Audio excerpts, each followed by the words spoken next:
20 years ago, we preferred listening to rap music coming from France and America. 10 years ago, we experienced a musical explosion in Nigeria. We had the lights of P-Square, we had the lights of Two-Face, who blazed a trail in the musical industry. In Africa, music has become a thriving industry, very lucrative, and we all believe in ourselves. We believe with music, you can change your community. All is not yet perfect. We still have a lot of work to do. It's not yet a bed of roses, but we should believe in ourselves because the grandeur of Africa resides in the power and determination of every African child. You should believe in yourself that you can make a change with music. Call me Steve Sleo. I approve this message.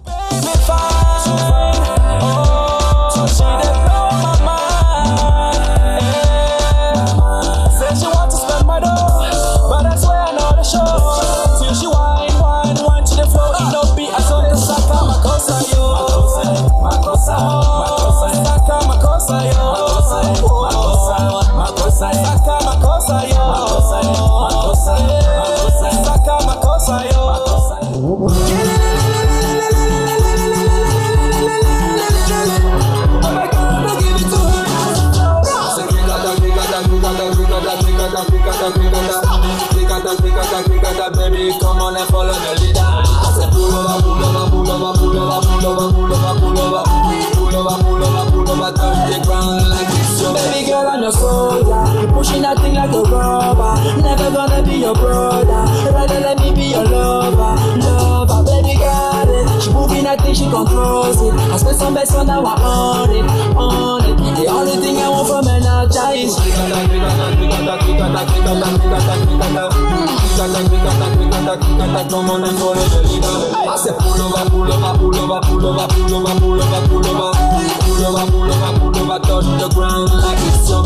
Bonjour nos téléspectateurs, aujourd'hui on reçoit le one and only Douty aka Théo ou bien Théo aka Douty. On sera tout de suite avec la légende du R&B et bientôt du dancehall Camer, c'est ça? On peut dire ça, oui. Ah ouais. Alors aujourd'hui, on reçoit Douty aka Théo qui a commis cette année 2015 deux singles, Gambe et Follow the Leader. Ouais, follow the leader, follow the leader. On va parler de ça tout de suite. Mais avant, est-ce qu'on doit encore te présenter Douty? Je ne sais pas, certainement, pour ceux qui ne me connaissent pas. Allez, vas-y alors. Tayo est un artiste franco-camerounais. Ouais. Et je sors un single en 2002 à peu près qui s'intitule Tout le monde dit, qui était le tout premier et qui va faire la légende en fait de Douty à l'époque. Ouais. Voilà. C'est comme ça que ça commence. C'est toute raison, c'est cet immense concert sur les berges de Vory. À une époque où il n'y avait pas vraiment de vidéos déjà de hip-hop dans les chaînes. Ah non, du tout. J'étais totalement surpris. D'ailleurs, cela commence directement à l'aéroport quand j'arrive. Il y a des gens qui scandent mon nom à l'intérieur de l'aéroport, des filles en folie. Et lorsque je sors, il y a des caméras de télévision partout. C'est le rêve de tout gosse qui se réalise. Toi, quand tu as vu l'organisation, tu t'es dit ça va être un truc ou bien tu t'es dit ah ouais, les Camerounais encore avec leur truc, notre truc du Mboa, ben bon, on se débrouille. Non, parce qu'à l'époque, quand on a fait le concert, moi j'étais déjà évidemment rodé par rapport à la France, puisque j'avais déjà reçu une sorte de formation via mon label en France. M6, ouais. Donc on savait exactement comment est-ce que je devais prester, à quel endroit, le public, c'était différent. Quand j'arrive au Cameroun, en fait, au contraire, je suis agréablement surpris parce que je me rends compte en fait que l'organisation, pour l'époque, était déjà sacrément costaude. Il y avait des sponsors, donc ils avaient un avantage. La scène était belle, le positionnement du concert était super pratique parce que c'était une longue et vaste étendue de terre, donc on pouvait mettre 20 000 personnes à l'intérieur. C'est une vieille charrue, quoi. Voilà, c'est exactement ce qui s'est passé, c'est que le monde est venu comme jamais. Lorsqu'ils ont éteint les lumières d'ailleurs au départ et qu'ils m'ont annoncé, lorsque je monte sur le podium, j'ai senti un bourdonnement. On aurait dit, je sais pas ce qui s'est passé, je te jure, ça venait de partout. les gens criaient, ils tapaient sur le sol comme jamais. J'ai jamais eu la chair de poule comme ce jour-là. C'était fabuleux. Malheureusement, après tout cet exploit, tu as disparu. Comment tu l'expliques après? Parce que tu n'as pas capitalisé sur le plan beau après, voilà. Oui, c'est ce qu'on pourrait dire en fait. On m'en a voulu parce que en fait, après ce concert-là, je suis parti et je n'ai pas, disons, alimenté les médias camerounais avec ce que je sortais durant à peu près 2-3 ans. À l'époque, je me rappelle, quand on a sorti le Tout le monde dit, j'étais en quelque sorte la star en fait camerounaise qui avait réussi à l'étranger dans le domaine urbain, j'entends bien. Hein. Donc moi j'avais une ambition en fait, c'était vraiment de continuer à développer sur l'Europe et de monter encore plus haut le drapeau camerounais, tu vois.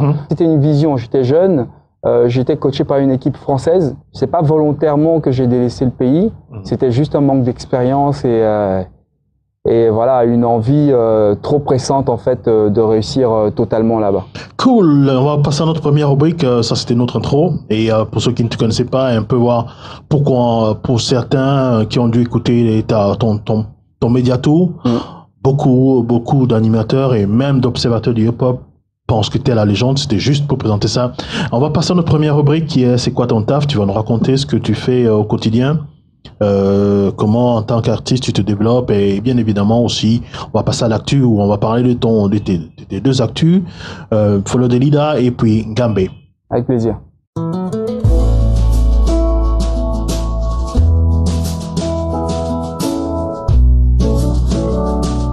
Tayo, c'est quoi la journée type de Tayo au pays, en France ou bien quand tu fais tes tournées West Indies? Alors, on va commencer par le Cameroun puisque je suis au Cameroun en ce moment. La journée type, c'est réveil à 7h du matin. J'ai pas le choix, mon petit frère met du hip-hop direct sur la télé. Ça, c'est automatique. J'ai beau lui dire tous les jours que je finis des fois à 22h, il s'en fiche complètement dès qu'il se lève. Hip-hop on the screen. Donc, c'est réveil 7h. Quelques pompes, quelques abdos parce qu'il faut se maintenir en forme.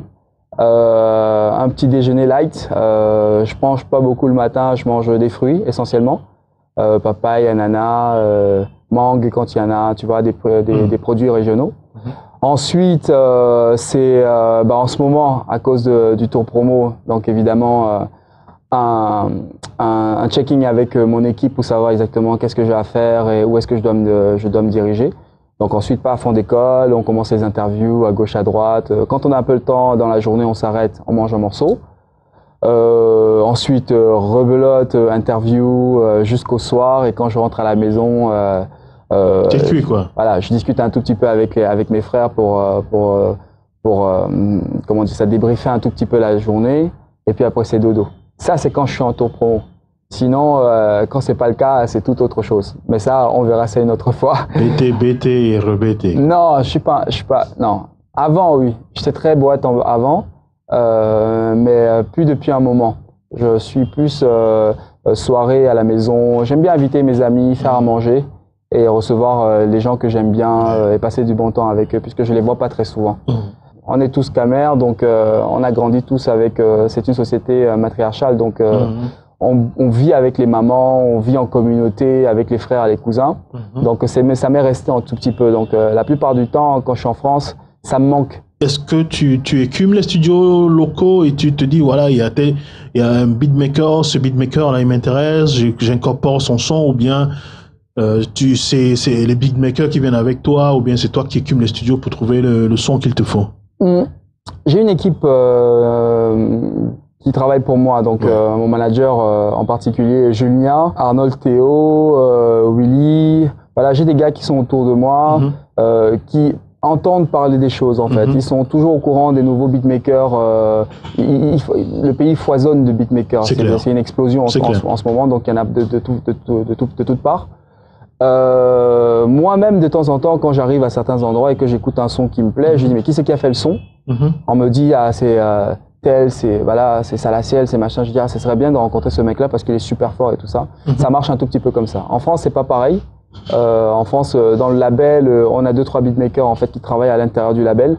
Donc, lorsqu'on a des idées, on leur donne en fait les idées qu'on a, et eux ils travaillent en fait par rapport à un programme bien défini. on a un single à sortir, ou on a un EP à sortir, voilà, c'est comme ça que ça marche là-bas. Je suis signé contractuellement en fait en France pour sortir un album courant 2016. Ça c'est pour le territoire français européen.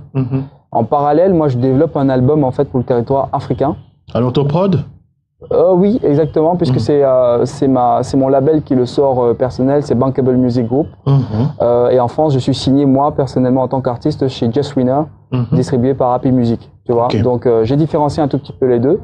Tu sais, si tu passes un son, je veux dire, comment dire ça, de dancehall? Non, d'un Camerounais typique. Par exemple, Petit Pays.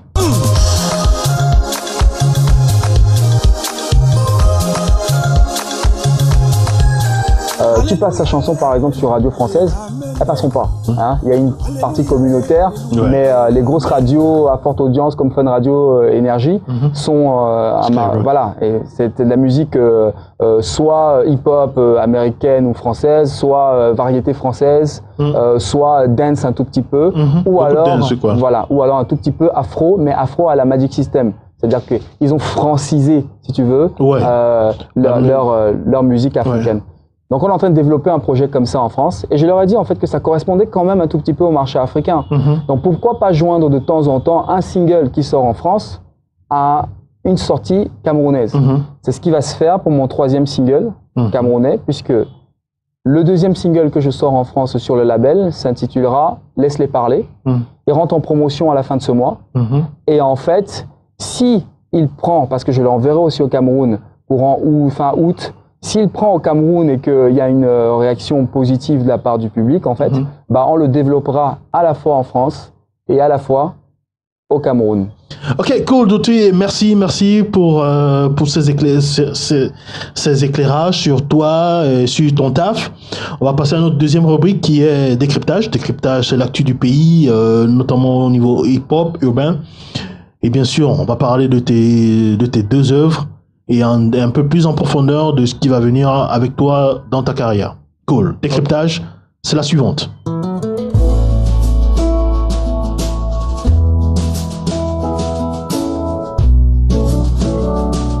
Alors Douti, notre actu, c'est vrai, c'est pour l'instant encore de Miss Cameroun, mais toi, t'as les Miss Cameroun tous les jours, quoi. Donc on va laisser Miss Cameroun, on va parler plus de hip-hop et de la culture urbaine en particulier. L'actu, c'était les Mamas, qui sont les MTV Africa Music Awards. Tu les as regardés? Oui, je les ai regardés. Où ça? Sur STV. Ouais, cool, big up à toi. Ok, qu'est-ce que tu penses en général des Mamas? C'est une très belle opportunité pour les artistes en fait d'avoir la reconnaissance en fait du public panafricain. Ouais. Ouais, je pense que c'est un bon programme qui aide à promouvoir considérablement la musique africaine. Ouais. Et je parie que tu as un avis sur la polémique Jovi avant les Mamas et le fait que là maintenant, après les Mamas, on soit tous rentrés baudouille. Bah, écoutez, moi je dirais juste une chose, c'est qu'on ne peut pas gagner à tous les coups. Ça n'enlève en rien le talent de Jovi ni de Stanley Eno, qui sont en ce moment, je pense, les 2 artistes les plus prolifiques du business urbain. Donc moi je vois pas où est la polémique en vérité. Quand je suis venu au Cameroun en 2003 pour faire le concert avec Kopo et Crotal, on m'a dit très clairement on va te mettre Douti V6 Kopo. Je lui ai dit mais pourquoi? Il dit non, parce qu'on aime ça. Il faut que le peuple sente qu'il y a quelque chose. Pour l'odeur du sang, quoi. Voilà, exactement. On aime ça. Je pense que c'est une erreur parce que on pourra avoir des rivalités dans le business, mais des rivalités totalement musicales. Tu vois, il faut qu'on se batte pour se surpasser, pour se dépasser. L'artiste en face a sorti quelque chose qui est super fort. Je vais lui dire, Mbom, t'es très fort, mais je vais te battre dans mon prochain album. Mais c'est ça. Et c'est ça qu'il faut retrouver, en fait. Cette harmonie là. On avait quelque chose qui était en train de naître et tout le monde, personne ne se rend compte quand on est en train de le tuer, en fait. On devrait être fiers de nos artistes, on devrait se battre pour que, comment dire ça, influencer positivement la jeunesse et ceux qui viennent d'en bas, qui sont très forts et qui prennent ces artistes-là pour exemple. Ils ont essayé, ils n'ont pas gagné. Et alors? Et puis quoi, comme dirait Jovi, l'année d'après, peut-être que ça changera. Tu as parlé de polémique en disant les Camerounais aiment les polémiques. Nous aussi, on aime les polémiques. Et on va faire naître une tout de suite. Qu'est-ce que tu sais de Kopo, Kopo et Crotal, maintenant? Alors, waouh. Crotal, ça fait un moment que j'ai pas eu ses nouvelles. Je vois via les réseaux sociaux un tout petit peu ce qui se passe. J'avais vu la dernière fois sa participation, je crois, à la découverte RFI, je crois. C'est un artiste qui a marqué son époque. Tout comme moi, il a influencé une grosse partie de la jeunesse camerounaise. Moi, je le considère comme un grand frère qui a beaucoup œuvré pour le pays.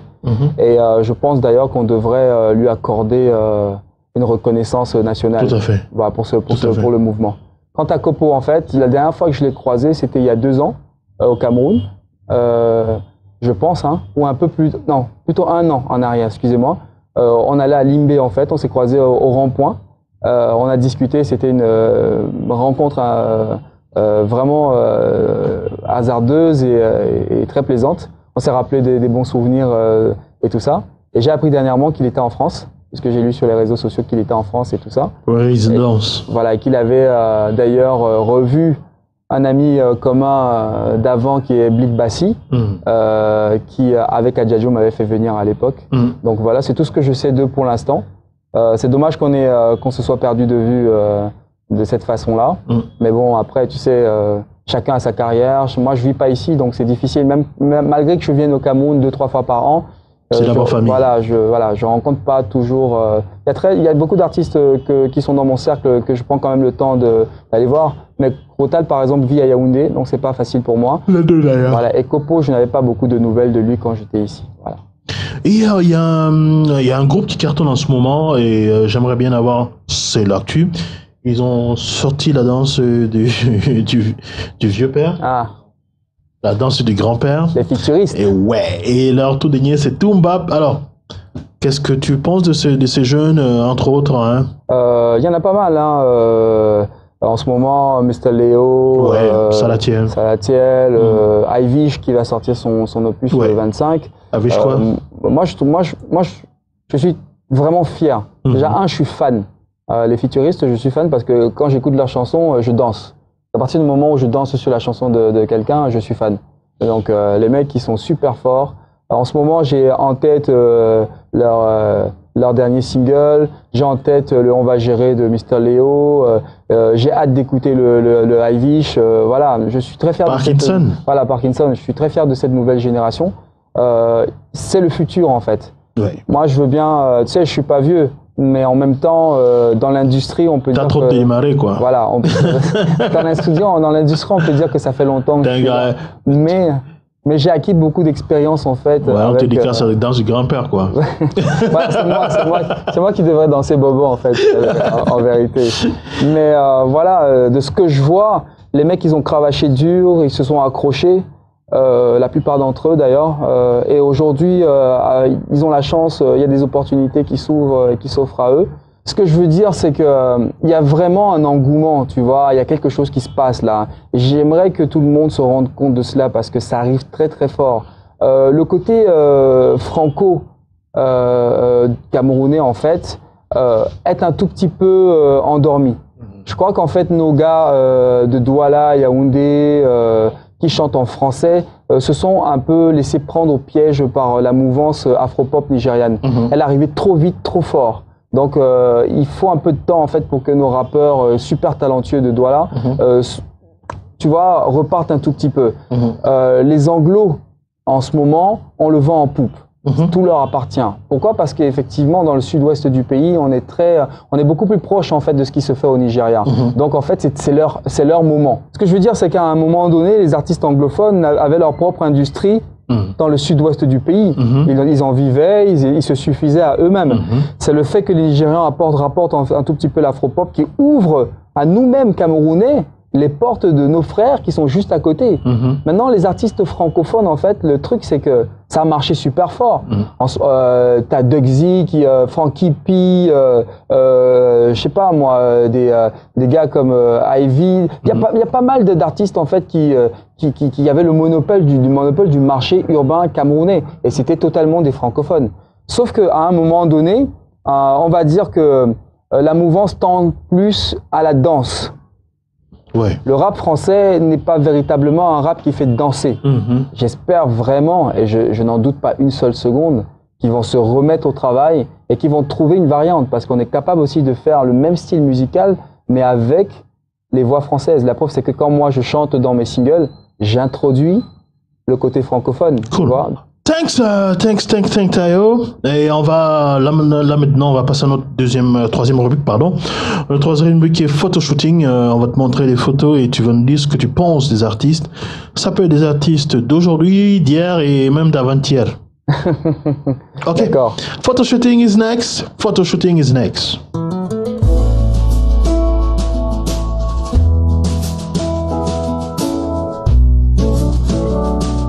C'est parti, photoshooting avec Douty, notre invité d'aujourd'hui. Notre première photo, c'est Miss Palapala, Manibela. Alors, Manibela, waouh, quelle révélation.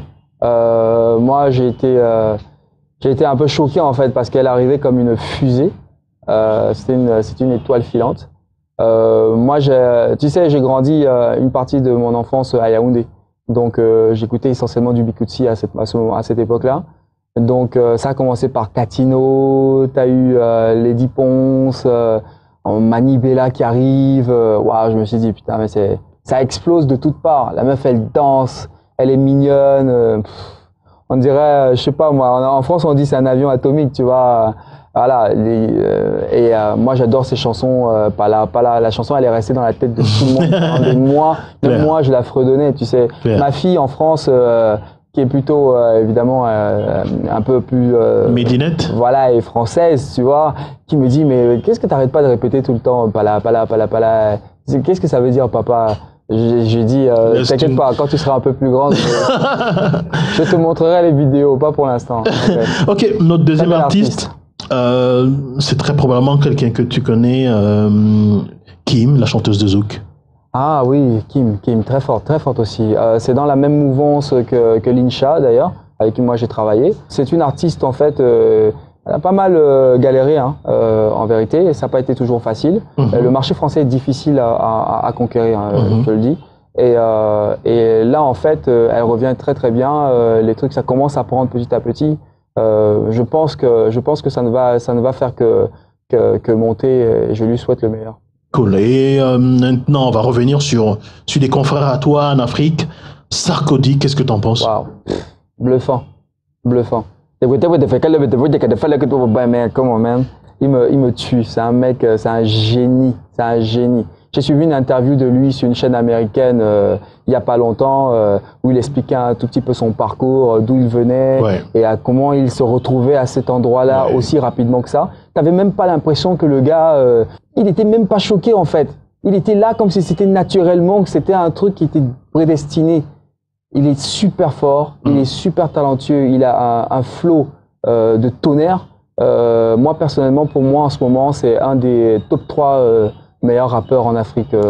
Et peut-être même, je suis sûr en fait qu'il pourrait même battre certains artistes américains si on le développait un tout petit peu plus aux États-Unis. Cool, thank you, Tayo. Merci pour ce photoshooting qui est bluffant. Voilà, un dernier mot de fin. Tu sais qu'à part tes 2 singles, il y a un 3e qui arrive.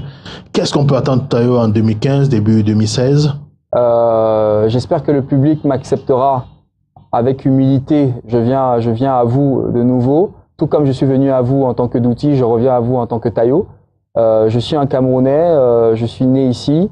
Je vous appartiens. Je me donne à fond pour mériter votre amour de nouveau. Voilà. J'espère vraiment que les gens comprennent cela et arrêtent de me cataloguer dans une case diaspora et je sais pas trop quoi.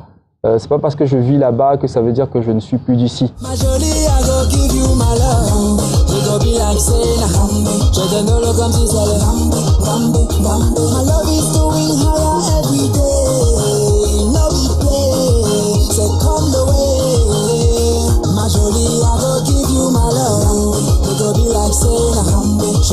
comme si c'est le Rambo, Rambo, Rambo. My love is going higher every day.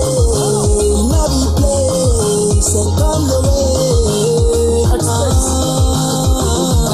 Girl, keep me fine. Oh, she done blow my mind. Said she want to spend my dough, but that's where I know the show. Till she wine to the flow. It don't be as on the saka makosa yo. Makosa, saka makosa yo. Makosa, saka makosa yo.